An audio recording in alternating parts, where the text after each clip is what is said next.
I just asked Brandon if he'd just share a little bit about his story. Okay? We all have got a story. We all got things that kind of make up our story. And so Brandon is going to share a little bit from him. So I got some questions. We're going to do it just in a fun little interview form. Okay? But Brandon, thanks for coming. Thanks for having me. I'm excited.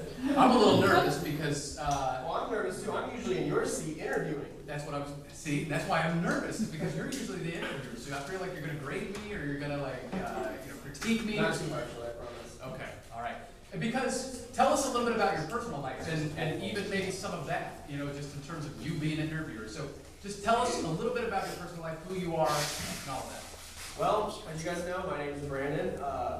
You guys know my mom back there. She's been coming longer than I have. I am 25 years old, recent graduate of Ball State University. Woo! My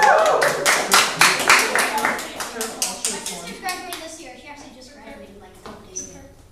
And I studied sports broadcasting while I was up there. Sports, people that know me, is a huge passion of mine. My mom says I'm a walking sports encyclopedia. I can pretty much tell you what's going on in the world of sports. Yes. Are the Bulls going to beat the Heat? No way. Are the Celtics going to win? Are they going to get a game? All right, you can get your this is where I go with my info. Okay. So that's a little bit about you. Tell us a little bit about growing up as well. Just give us some personal information. Well, I was born and raised here in Indianapolis. I graduated from Lawrence North back in 2006. Yes, He graduated above my coach. And I was born with this disability. It doesn't really have a name to it per se, so I call it either quadromelia or congenital limb deficiency. Really, there's only about 6 of us in the entire world that I know of. So if you see someone walking around, tell them, hey, you might be number 7. But I grew up in a Christian family. My parents brought us up going to church on Sundays, going to Awana at the time on Sunday nights. We grew up actually around the youth group. My parents worked with the youth group at Castleview Baptist Church, so we got to go on all the fun high school trips as kids. So Ian, I've been in your shoes before, bud. He's looking at his shoes like,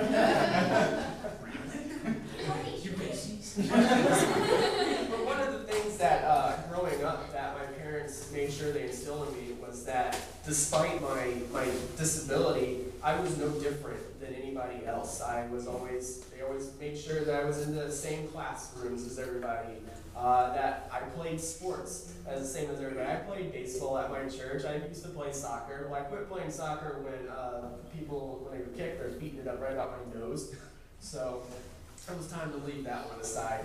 Another thing they instilled in me is the word can't was not a part of my vocabulary whatsoever. You can never say you can't do something until you try it. Until you can prove that you honestly can't do it, don't say you can't, because there's going to be some way you're going to be able to do it, no matter what. And another thing they taught me was to always think outside the box.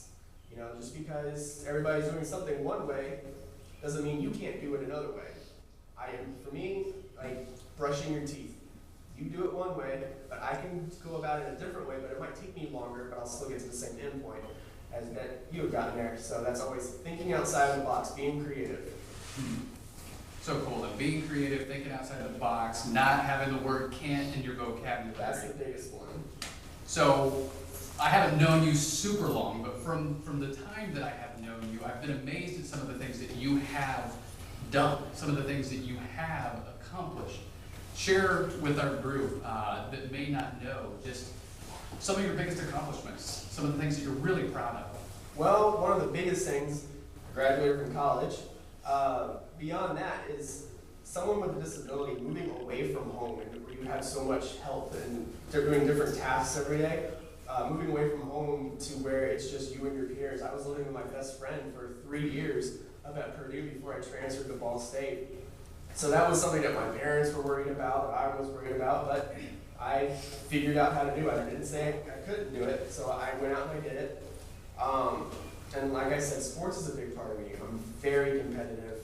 And from middle school all the way through high school, I was on the Lawrence North wrestling team. I was a member of the varsity squad that won the state championships in 2003, 2004, 2005. And then after that, I got back into competitive swimming, where I'm currently training to swim the 50-meter backstroke in the Paralympics for Team USA. But